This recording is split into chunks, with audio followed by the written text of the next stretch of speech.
ఉంటుంది, సుగంధ తైలము కంటే మంచి పేరు మేలు, ఒక జన్మదినము కంటే మరణ దినము మేలు. చాలు చాలు. రెండవ వచనాన్ని నేను తీసుకుంటున్నాను మూలవాక్యముగా. ఒక జన్మదినము కంటే మరణ దినము మేలు అని ఇక్కడ పరిశుద్ధ గ్రంథంలో రాయబడి ఉన్నది. అయితే ఇంకా మనం రెండవ వచనం కూడా మనం చదివగలిగితే, విందు జరుగుచు నా ఇంటికి పోవుట కంటే ప్రలాపించుచున్న వారి ఇంటికి పోవుట మేలు. ఎందుకనగా ఎలాగనగా మరణము అందరికీ వచ్చును గనుక బ్రతుకు వారు దానిని మనస్సున పెట్టుదురు. ఇప్పుడు కింద అండర్లైన్ చేయండి, 2 మాటలు అండర్లైన్ చేసుకోవాలి, మన హృదయాల్లో పెట్టుకోవాలి. ఒక జన్మదినము కంటే మరణ దినము మేలు, ఈ పదం ఒకటి.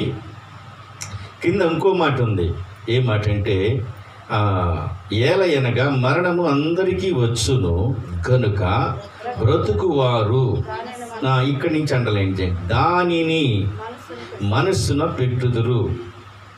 బ్రతుకు వారందరూ అంటే ప్రభువారు పరిశుద్ధ గ్రంథంలో చక్కని మాటలు రాసించారు. మరణ దినము చాలా మేలట జన్మదినము కంటే. మనం ప్రభువారు ఏమంటారంటే, ఎక్కడైనా సంతోషంగా ఉండే గృహాలకి మీరు వెళ్ళొచ్చు వెళ్ళకపోవచ్చు, కానీ ఎవరైతే ప్రలాపిస్తున్నారో, ఎవరైతే దుఃఖంలో ఉన్నారో, ఎవరైతే శ్రమలో ఉన్నారో, ఎవరైతే అనారోగ్యంగా ఉన్నారో, ఎవరైతే ఆదరణ లేకుండా ఉన్నారో, ఎవరైతే నిస్సహాయులుగా ఉన్నారో, వారింటికి వెళ్ళి వాళ్ళని మనం ఏం చేయాలి? పరామర్శించాలి, వాళ్ళని మనం ఆదరించాలి, వాళ్ళని బలపరచాలి. దేవునికి మహిమ కలుగును గాక. ఇంకో మాట, పెండ్లి వివాహానికి అని జన్మదినము కంటే ఎవరైనా శరీరం విడిచిపెట్టిన గృహానికి నువ్వు వెళ్ళాలి. వెళ్ళినప్పుడు ఎందుకు వెళ్ళమన్నాడు ప్రభువారు అంటే, ఇప్పుడు ఆ మాట మనకి, దానిని మీరు మనస్సున పెట్టుదురు. దేనిని పెడతారు మనస్సును? అక్కడంటే వారు అంటారు, ప్రభువారు అంటారు, ఏలయనగా అందరికీ మరణం వస్తుందండి, మరణం వస్తుంది, నువ్వు వెళ్ళి కంటితో చూస్తావు, ఇది నువ్వు బ్రతికున్నావు కాబట్టి ఇది నీ మనసులో ఉండాలి. అంటే నీకేమర్థమైంది? అక్కడికి వెళ్ళగానే ఒక మాట అర్థమైంది, ఇది అశాశ్వతమైనదని. అందరూ శరీరం విడిచిపెట్టి ఆయన దగ్గరికి వెళ్ళాలని అది మనసులో ఉంటారు. ఒకవేళ ఎవరైనా శరీరము పడిపోయిన గృహానికి నువ్వు వెళితే అక్కడ వారితో నువ్వు మొట్టమొదటి మాట ఏమంటావంటే, అందరం వెళ్ళాల్సిన వారమే, నువ్వేమి భయపడొద్దు, బాధపడొద్దు అనే మాట అంటాం. ఇది సాధారణంగా జరిగే మాట. ఇప్పుడు ఒక శ్రేష్టమైన మాటను మీ ముందుకు తీసుకొస్తాను. ఏది మనస్సును పెట్టుకోవాలి నువ్వు అంటే, చాలా జాగ్రత్తగా దేవుని వాక్యం ఉండాలి. పరిశుద్ధ గ్రంథంలో చాలా మాటలు ప్రభువారు మాట్లాడుతూ, అబ్బాయి నువ్వు దిగంబరిగా వచ్చావు, మళ్ళీ ఏమీ లేకుండానే నువ్వు నా దగ్గరికి రావాలి, నువ్వు మట్టివి గనుక మట్టిలోనే కలిసిపోతావు అని ప్రభు అనేకమైనవి. నీ జీవితం చాలా పువ్వు లాంటిదయ్యా, ఉదయం మలిసింది సాయంత్రం వాడిపోయింది. నీ జీవితం ఎలాంటిదంటే, మన తక్కిడిలో త్రాసులో పళ్ళెం ఉంటుంది, దాని మీద దుమ్ము ఉంటుంది. ఆ దూర్చే వర్తకుడు ఏం చేస్తాడు? దుమ్మును ఉఫ్ఫను ఊస్తాడు, వెళ్ళిపోయింది. దాని మీద కావలసినవి మనకి ఇస్తాడు తూచి. అలాంటి బ్రతుకులు మనవి. ఈ చిన్న జీవితముది, ఈ చిన్న జీవితాన్ని నువ్వు జ్ఞాపకం చేసుకోవాలి. వారి దగ్గరికి వెళ్ళినప్పుడు నీకు అర్థమయ్యేది. ఇందిరాగాంధీ ఉన్నారు, ఏమీ తీసుకెళ్ళలేదు. రాజులు ఉన్నారు, ఏమీ తీసుకెళ్ళలేదు. ప్రపంచంలో చాలామంది చాలా రకాలుగా తన జీవితం మొత్తాన్ని ఈ భూలోక సంబంధమైన వాటి కొరకే ఖర్చు చేశారు. కానీ ఒక క్రైస్తవుడుగా, దేవుని బిడ్డగా ఈ భూలోకంలో ఉన్నప్పుడు నువ్వు నీ పౌరసత్వము పరలోకమని, నువ్వు యుగయుగములు ఉండేది అక్కడని, ఎక్కడికి నువ్వు ఎందుకు వచ్చావంటే ఒక యాత్ర చేయటానికి వచ్చావు. ఏ యాత్ర ఇది? జీవన గమన యాత్ర. ఈ యాత్రలో దేవునిని ఘనపరుస్తూ, దేవునిని మహింపరుస్తూ నువ్వు దేవుని మాట వింటూ నడవాలి అనేది స్పృహలోకి వస్తావా? కానీ అది చాలా మటుకి మనము దాన్ని మర్చిపోతాం. ఎక్కువ లౌకికమైన వ్యాపకాల్లోనే జీవితం మొత్తం గడిచిపోయింది. అవునా? ఈరోజు దేవాది దేవుడు ఒక ప్రశ్న మీ ముందుకు తీసుకొచ్చి, ఈరోజు ఎన్ని క్షణాలు నన్ను నువ్వు జ్ఞాపకం చేసుకున్నావు? ఎంతసేపు నువ్వు నాతో మాట్లాడావు అంటే ఎంతసేపు ప్రార్థన చేశావు? ఎంత పరిశుద్ధ గ్రంథాన్ని చదివావు? చదివిని నీ మనస్సు పుటల్లో, నీ అంతరంగంలో, నీ హృదయంలో ఉన్నప్పుడు, లోకంలో నడుస్తున్నప్పుడు నన్ను ఆధారంగా చేసుకుని ఎన్ని అడుగులు వేశావు అనే ప్రశ్న, అనే సమాధానం నువ్వేమిస్తావు ప్రభు వారు అడిగితే? ఇదిగో దేవా, ఈరోజు ఉదయాన్నే లేచాను, ఒక నిమిషము మీ ముందు నిలబడ్డాను ప్రభువా, నీ ముందు మోకరించాను. ఈ అనుభవం ఉంటే మంచిది.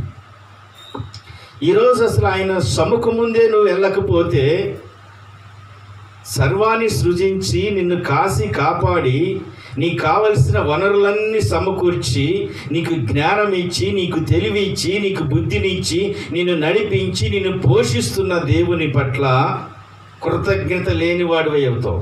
ఏం లేనివాడు? కృతజ్ఞత లేనివాడువు. ఎందుకు మరణించిన గృహాన్ని దర్శించమన్నాడంటే దాన్ని నువ్వు మనసులో పెట్టుకోవాలి. మీకు ఒక ఉపమానం చెప్తా. పట్టుపురుగు మీకు తెలుసు, ఒకసారి చెప్పాను మీకు. పట్టుపురుగు ఉందిగా, ఈ పట్టుపురుగు ఏం చేస్తుంది? పట్టుని మనకు అందిస్తుంది, ఉత్పత్తి చేస్తూ ఉంటుంది.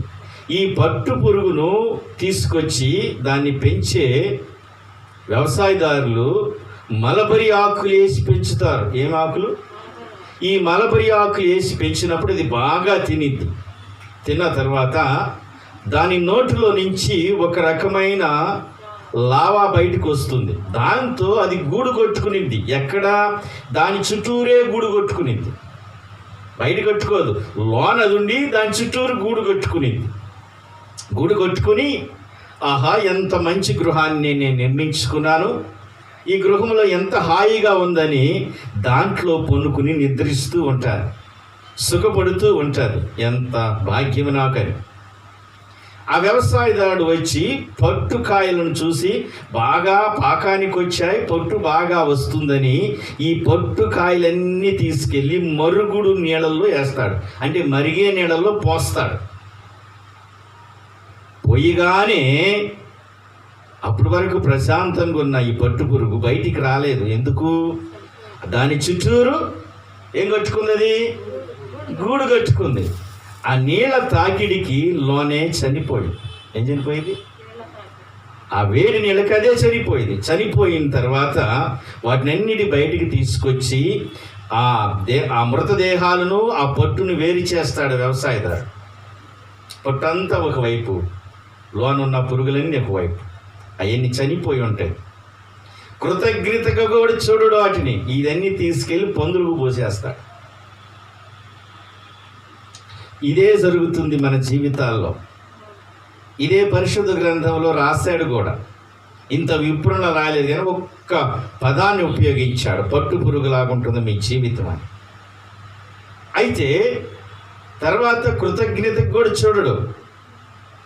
ఇలా ఉంది మానవ జీవితము. దీనికి మానవ జీవితానికి మనం అప్లికబుల్ చేసుకుంటే, మానవ జీవితానికి మనం అప్లై చేస్తే, మానవుడు కూడా ఇదే బంధాలో ఉన్నాడు. వాడు పుట్టినప్పుడు నుంచి ఆ శరీరము ప్రాణ ఉత్క్రమణమయ్యే వరకు, అంటే చివరి ఊపిరి ఆగిపోయే వరకు వాడి ప్రయాసంతా ఎక్కడుంటుంది? వాడి గురించి, పిల్లల గురించి, కుటుంబం గురించి, సంపాదన గురించి. ఇటు వెళ్ళి కొంత కూడగడతాడు, రాత్రి వెళ్ళి కొంత కూడగడతాడు. అహర్నిశలు కష్టపడి అంతా బాగున్న తర్వాత ఒక మంచి బిల్డింగ్ కట్టుకుంటాడు. ఏం కట్టుకుంటాడు? మంచి బిల్డింగ్ కట్టుకుని ఎంత భాగ్యం నాకని ఆ బిల్డింగ్లో ఒక మంచం వేసుకుని పనుకుంటాడు. మరి ఒకరోజు శరీరం విడిచిపెట్టాలి. ప్రభువును చెప్పిన ఆ టైం అయిపోయింది. శరీరాన్ని విడిచిపెట్టేశాడు. అరే, అప్పుడేగా కట్టుకుంది నేను గృహాన్ని, ఒక నెల కూడా కాలేదు. వాళ్ళ యొక్క కుటుంబ సభ్యులు ఏం చేస్తారు, మా వంటి ఒక అరగంట ఉంచేసి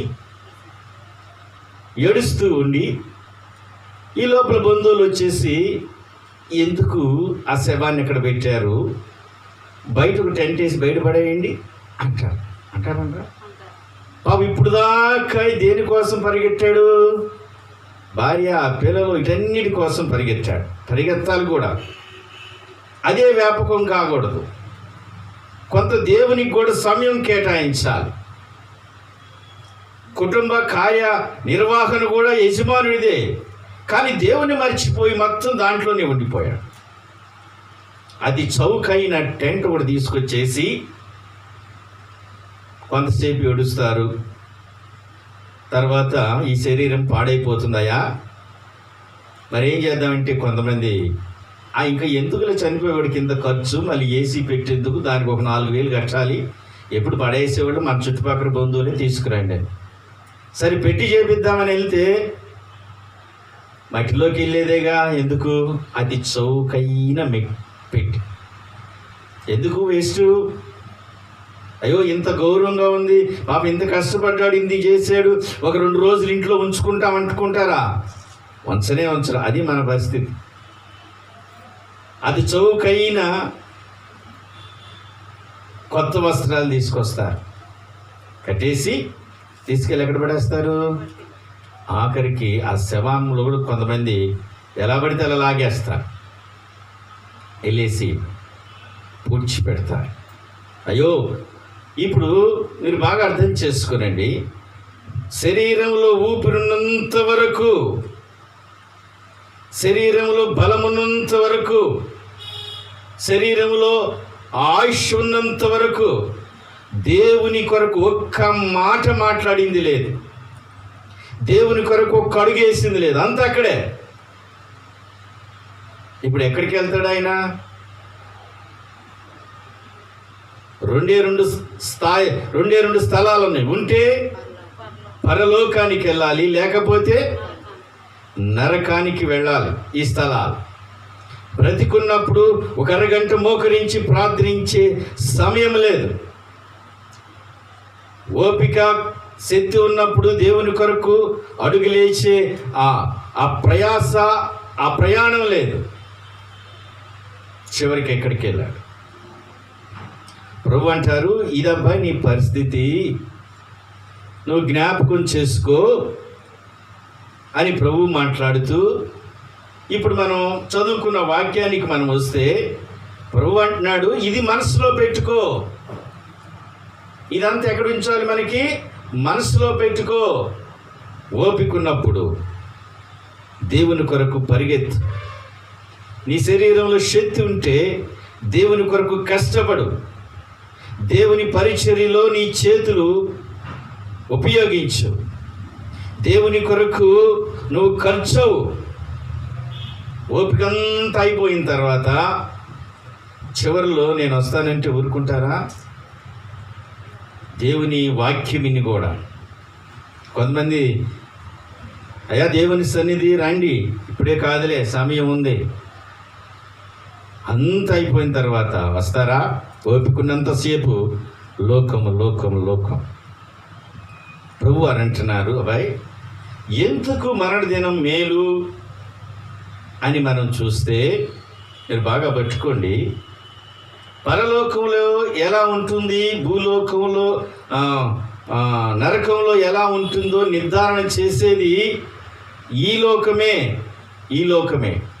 చక్కని మాటలు ప్రభు వారు మాట్లాడతాడు. ఒక బిడ్డ కానీ మన గృహంలో జన్మించిన మరుక్షణమే దానికి ఒక పేరు పెట్టుకుని పిలుస్తాం. దాన్ని జన్మదినం అంటాం, దాన్నే హ్యాపీ బర్త్డే అంటాం. ఏమంటాం? హ్యాపీ బర్త్డే అంటాం. పరిశుద్ధ గ్రంథంలో చక్కని వాక్యం మీకు తెలుసు, దాన్ని మీ ముందుకు తీసుకొస్తా. ధనవంతుడున్నాడు, పేద లాజరున్నాడు. ధనవంతుడికి పుట్టినరోజు ఉంది, పేద లాజరికి కూడా పుట్టినరోజు ఉంది. భూమికి వచ్చినప్పుడు వీరిద్దరు కూడా మరణించిన తేదీలు కూడా ఒకటే. పుట్టిన తేదీలు రాయబడలేదు, కానీ చనిపోయిన మరణ దినాలు ఇద్దరికి ఒకటే, ఒకే గడియలో వచ్చాయి. సరే, బర్త్డేలు ఇక్కడ చాలా చేసుకున్నాడు. ఎవరు చేసుకున్నారు ఇక్కడ బర్త్డేలు? ధనవంతుడు. అబ్బో, ఫంక్షన్, అనేక మంది వచ్చి విష్ చేయటం. ధనవంతుడు అంటే ప్రాముఖ్యుడు కదా, ఆ సమాజంలో అందరూ గుర్తించే వ్యక్తి కదా, గౌరవించే వ్యక్తి కదా. భూలోకంలో ఎప్పుడు జన్మదినం చేసినా ఒక పెద్ద మహోత్సవంలాగా ఉండేది.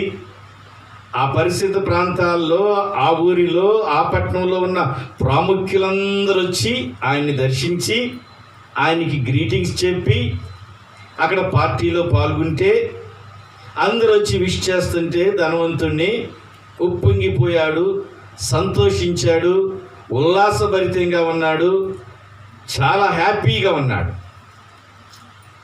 మరణం వచ్చింది, వెళ్ళిపోయాడు. ఇప్పుడు మనం ఆడికి వెళ్ళి అనుకుందాం, దేవుని కృప వల్ల అక్కడికి వెళ్ళి ధనవంతుడా నీకు హ్యాపీ బర్త్డే టు యూ అని నరకంలో చెబితే ఆయన ఎలా రియాక్ట్ అవుతాడు?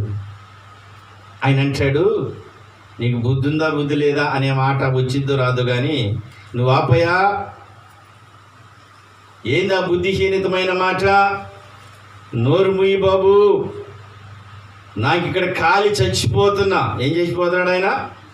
కాలి చచ్చిపోతున్నా, క్షణమాగదు ఈ మంట. ఏమాగదు? క్షణమాగదు. ఒక్క నిమిషమైన ఆగిద్దంటే చచ్చిపోతున్నా, బయటికి వెళ్ళడానికి కుదరదు, చిత్రహింస పడుతున్నా, నిద్ర పడతలేదు, వేదన పడుతున్నాను, ఈ భయంకరమైన పరిస్థితిని పడుతున్నాను, ఇంత భయంకరమైన పరిస్థితిలో నేనున్నాను, నా జన్మదినము లేకుంటే బాగుండు అంటాడు. ఏమంటాడు? నా జన్మదినము లేకుంటే బాగుండు అన్నాడు. ఇప్పుడు మనం వాక్యానికి వద్దాం. ఇప్పుడు ఏమన్నాడు ప్రభువారు? అబ్బాయి, ఒకని జన్మదినము కంటే మరణ దినము మేలు. జాగ్రత్త పట్టుకోండి దేవుని వాక్యాన్ని. ఇప్పుడు ఈయనేమంటున్నాడు ఇక్కడ? ఈ అగ్నిలో కోటాను కోట్లు నేను ఇలానే అగ్ని జ్వాలల మధ్య ఈ నరక యాతన పడాల్సిందే. నాకు మా తల్లి నన్ను కనకపోతే బాగుండు, ఆమె గర్భముగా ఉన్నప్పుడు నేను గర్భస్రావం అయిపోయి నేను పుట్టకుండా బాగుండు. ఇన్ని అనుభవాల్లో నుంచి ఈ ధనవంతుడు మాట్లాడతాడు. అవునా కదా? అక్కడ పడుతున్న వేదన, అక్కడ పడుతున్న వేదన. నరకం ఎలా ఉంటుందో మీకు తెలుసా? దేవుడు నీ మనోనేత్రాలు తెరవబడితే మనం చూస్తున్న ఈ భౌతికమైన లోకము కన్నా మన చుట్టూరు ఎంత ఉంటుందో తెలుసా? అదృశ్య లోకం ఉంటుంది. ఆమె ఏ లోకం ఉంటుంది? అదృశ్య లోకంలో నువ్వు నన్ను చూస్తున్నావు ఇలా, నీ యొక్క నేత్రం ద్వారా. శరీర ధర్మము నీకు నేత్రము, మాంసపు నేత్రము ఉంటుంది, నన్ను చూస్తున్నావు. మన పరిశుద్ధ ప్రాంతాల్లో ఆవరించి ఉన్న మనకి కంటికి కనిపించని మరొక లోకం ఉంది. అది ఆత్మల లోకము. ఈ ఆత్మలోకములో నువ్వు వాటిని చూడగలగాలంటే నీ మనోనేత్రం తెరవబడాలి. నీ మనోనేత్రం తెరవబడితే ఎలా కనిపిస్తుందో తెలుసా?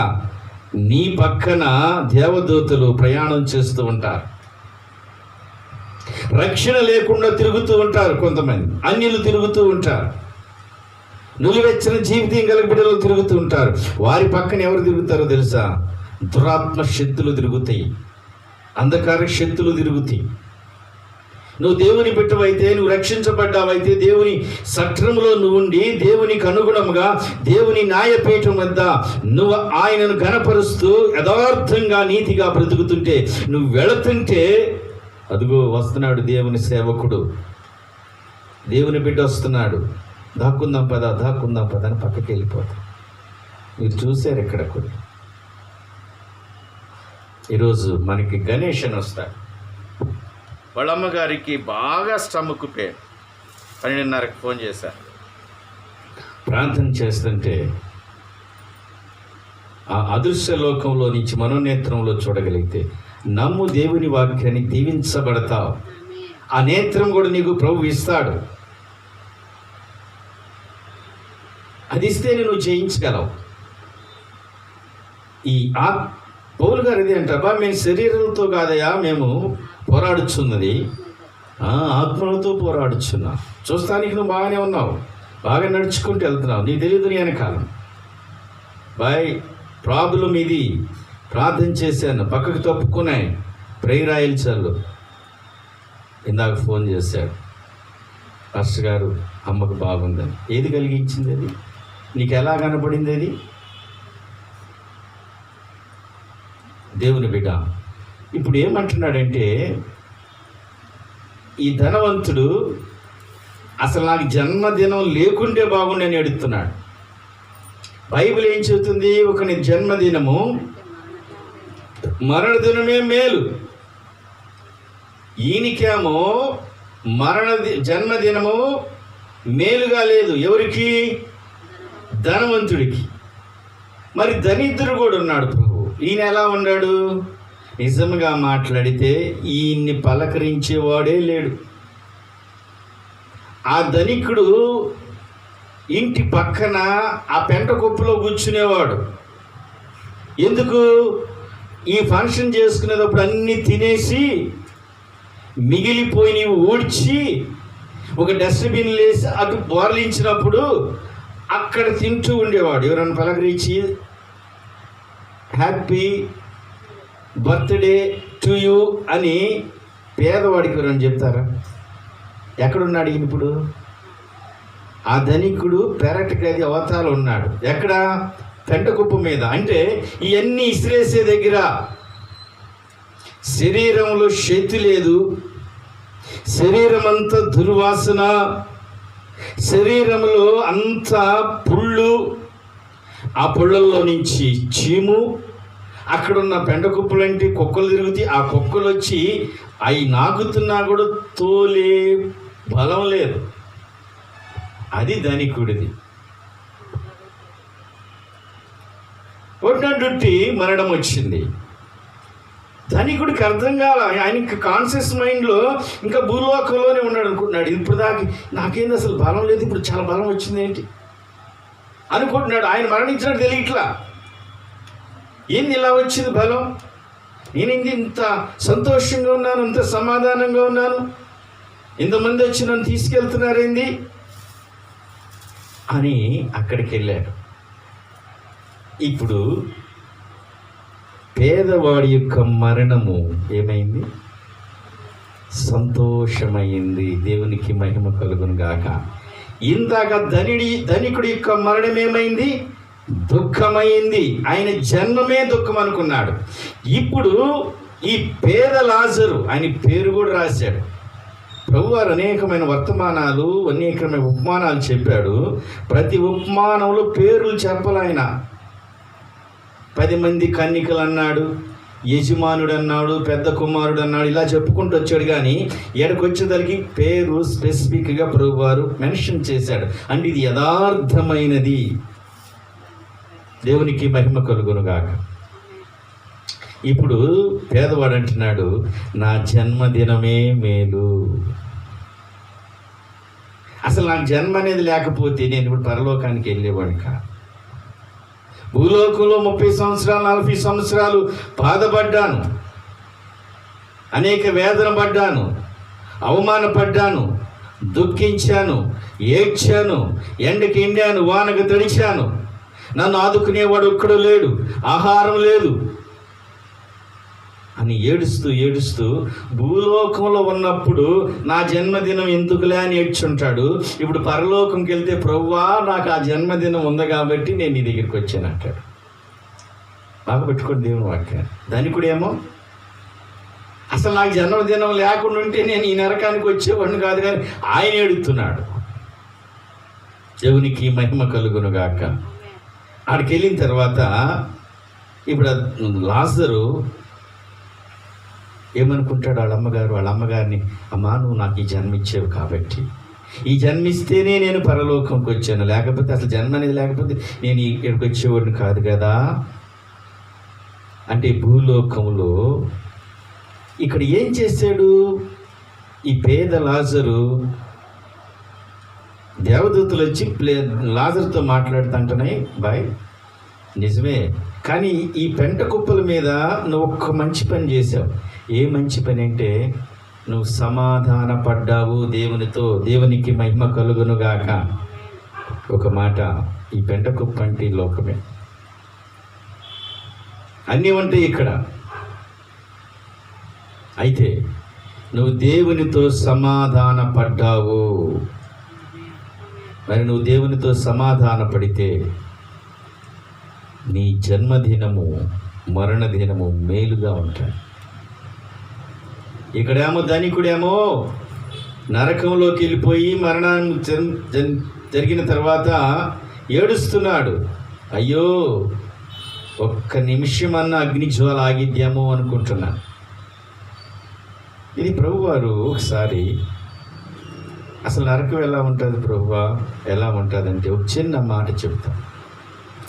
అది చాలా పెద్ద ప్రపంచం. అది మీరు సముద్ర తీరానికి వెళ్ళారు ఎప్పుడైనా? ఆ సముద్ర తీరానికి వెళితే సముద్రము ఎలా ఉంటుందో పాపులు కూడా ఆ నరకంలో అలా ఉంటారు. సముద్రం కన్నెత్తి చూస్తే అటు పక్క ఏం కనపడదు, నీకు ముందు స్థాయిలో అన్నీ కనపడతామంటారు. అట్లానే పాపులు కూడా ముందు వరుసలో నిలబడి అరుస్తున్నారు, కేకలేస్తున్నారు. ఇప్పుడు ధనికుడు ఏడుతున్నాడు చూడు, ఏమని ఏడుస్తున్నాడు? ఒక్క నిమిషమని ఆగటం లేదు. అది ఒక రకమైన ఒక వేదన. అంతమంది ఉన్నారు అక్కడ. సముద్రాన్ని చూసారా? కనుమ చూస్తే ఏం కనపడదు. అంటే ఇంకంత ఉన్నారు పాపులు. అందరూ అగ్నిజ్వాలలో మండుతూనే ఉన్నారు. ఒక్క మాట, వారికి తెల్లగుడ్డే కానీ నల్లగుడ్డు లేదు. అట్లుంది నరకంలో. దర్శనంలో చూస్తాం వాళ్ళకి తెల్లగుడ్డు ఒకటే ఉంటుంది, నల్లగుడ్డు లేదు. అంటే వాళ్ళకి కనపడదు. అక్కడ ఏడుస్తూ ఉంటున్నారు. అక్కడ అయ్యో అయ్యో అయ్యో మాకు చెప్పేది. అక్కడ ఏడుస్తూ మన జన్మదినం లేకుండా ఉంటే బాగుండు. కుదిరిందిక జన్మదినం లేకుంటే బాగుండని ఏడుస్తున్నారు. మరి అక్కడి నుంచి నువ్వు తప్పించబడాలి. అంత వేదనకరమైన స్థలం. అందుకే ప్రభు అన్నారు, బాయ్ నువ్వు ఇప్పుడైనా మరణించిన వారి దగ్గరికి వెళ్తే నీకు అర్థమైంది నీ పరిస్థితి. దీన్ని మనసులో పెట్టుకో. ఇంకోటి ఉంది మనకి, ఇది అశాశ్వతమైనది. నరకం అంత భయంకరమైనది. ఇక్కడేమో పేద లాజరు హ్యాపీ బర్త్డే చెప్పేవనుకోండి, ఎంత సంతోషంగా ఉంటాడు అక్కడ. నాకు జన్మదినం ఉంది కాబట్టి ఇంత పరలోకం దొరికిందని గొంతులు వేస్తాడు ఆయన. మరి ధనికుడు భూలోకం ఉన్నప్పుడు చాలా గ్రాండ్, అక్కడికి వెళ్ళింది అసలు నాకు అది లేకుండా ఉండే బాగా నేను ఏడుస్తున్నాడు. పరలోకంలో ఎలా ఉంటుందో తెలుసా? ఒక్క మాట చెప్పి ముగిస్తాం. పరలోకంలో ఎలా ఉంటుంది అనుకుంటున్నారు? పరలోకంలో ఎలా ఉంటుందంటే, ప్రభు వారికి ఒక చిన్న ప్రశ్న అడిగి, ప్రభువా మీరు మా కొరకు వచ్చారు, చనిపోయారు, పునరుత్థానుడయ్యారు, వెళ్ళిపోతూ నేను త్వరగా వస్తానన్నారుగా మీరు. ఆ త్వరగా వస్తాను, ఇప్పుడు వెళ్ళి ప్రభువా మీరు ఇంకా త్వరగా ఎందుకు రాలేదని అడిగారు అనుకోండి. ప్రభు అంటారు, ఏంటా బాయ్ త్వరగా వస్తానన్నా, నేను వచ్చింది ఇప్పుడేగా. ఎవరు? నేను వచ్చింది ఇప్పుడేగా. అదేంటి ప్రభువా? పరలోక కాల గమనం వేరు, పరలోకంలో కాల గమనం వేరు, పరలోకంలో టైం వేరు. పరలోకంలో టైం ఏంటి? 1000 దినాలు ఒక రోజు. ఎన్ని రోజులు? 1000 దినాలు ఒకరోజు ఆ టైం వేరు, కాలగమనం వేరు. ప్రభు వారు వాచ్యాన్ని చూసి అక్కడ బాయ్ నేను వచ్చి నిన్నేగా అంతే. ఆయన 2000 సంవత్సరాల క్రితం వెళ్ళాడు అంటే ఎన్ని రోజులు అయింది ఆయన వెళ్ళి అక్కడికి? 2 రోజులైంది యేసు ప్రభు వారు వెళ్ళేది. ఆ కాలంలో చూస్తే అటు చూసి నీ ఇంకా ఇప్పుడే నడుము అలసేనాయా, ఎల్లుండి వస్తాను పో అంటే మన పని అవుట్. ఎల్లుండి అంటే ఇప్పుడు మనకన్నీ మళ్ళీ 2000 సంవత్సరాలు ఆగాలి మనం, అంతేకా? అక్కడ అలా ఉంటుంది టైమింగ్, అసలు తెలియదు మనకి. ఆయన అటు చూసి వస్తానన్నానుగా త్వరగా, ఇప్పుడే నేను కూర్చున్నాను, ఇప్పుడే కదా వచ్చింది అక్కడి నుంచి, ఎల్లుండి వస్తాను పో అనే మాట అంటే అవుట్ బాల్. మనం అందరం ఏంటి మళ్ళీ ఎన్ని సంవత్సరాలు ఆగాలి? మనం అందరం 2000 సంవత్సరాలు ఆగాలి. అట్లా ఉంటుంది అక్కడ టైం. అక్కడికి వెళ్ళిన వాళ్ళకి కూడా అసలు ఇట్టే టైం తెలియదు వాళ్ళకి. అక్కడ మంచి సుగంధభరితమైన సువాసనలు వెదజల్లే, మీరు ఆత్మలోకంలో ఉంటే ఆత్మ ప్రత్యక్షత దేవుడు మీకు ఇస్తే నీ ముక్కుతో ఆ వాసన చూడగలుగుతావు. ఇక్కడ దేవునికి మహిమ కలుగును గాక. పరలోకములో చల్లటి గాలులు, ఆ గాలుల్లో కూడా ఎలా ఉంటుందో తెలుసా? సుగంధ భరితమైన సువాసన భరితమైన గాలులు వీస్తూ ఉంటాయి. దేవునికి మహిమ కలుగును గాక. అక్కడ పరిస్థితులు అనేకమైన ఉద్యానవనం, అది సౌందర్యమైన వనము. ప్యారడైస్ అంటే అదొక వనము, ఉద్యాన సుందరమైన వనం. ఆ వనములో నువ్వు ఎంత దూరం నడిచినా నీకు అలసట అనేది ఉండదు, ఆకలి అనేది ఉండదు. దేవునికి మహిమ కలుగును గాక. నిత్యమైన సంతోషం, సమాధానం ఉంటుంది. దేవుని ఎప్పుడు ఆరాధిస్తూ ఆ పరలోకం అంతా ఎప్పుడు శ్రావ్యమైన సంగీతము కంటిన్యూగా ఉంటానే ఉంటుంది. దేవునికి మహిమ కలుగును గాక. ఆ పరలోకంలో ఎవరున్నారు? ఈ పేద లాజరు ఉన్నాడు. ఏం చేశాడు ఆయన? ప్రభువు నమ్ముకుని ప్రభువుతో సమాధానపడి ప్రభు ఆజ్ఞకు లోపడ్డాడు. ఈయన మరణ దినము ఎలా ఉంది దీనికి? ఆ వాక్యాన్ని చెప్పడానికి ఈ వాక్యాన్ని ప్రభు సొలొమోను జ్ఞానించాడు. ఒక జన్మదినము కంటే మరణ దినము చాలా విలువైనది అని ప్రభు చెప్పాడు. ఆ మరణము ద్వారా మన నిత్య నరకమా నిత్యమైన జీవం అనే దానికి మనం వెళ్ళగలుగుతాం. తలలు వంచుకుంటే ప్రార్థన చేసుకుందాం. దేవుని బిడ్డ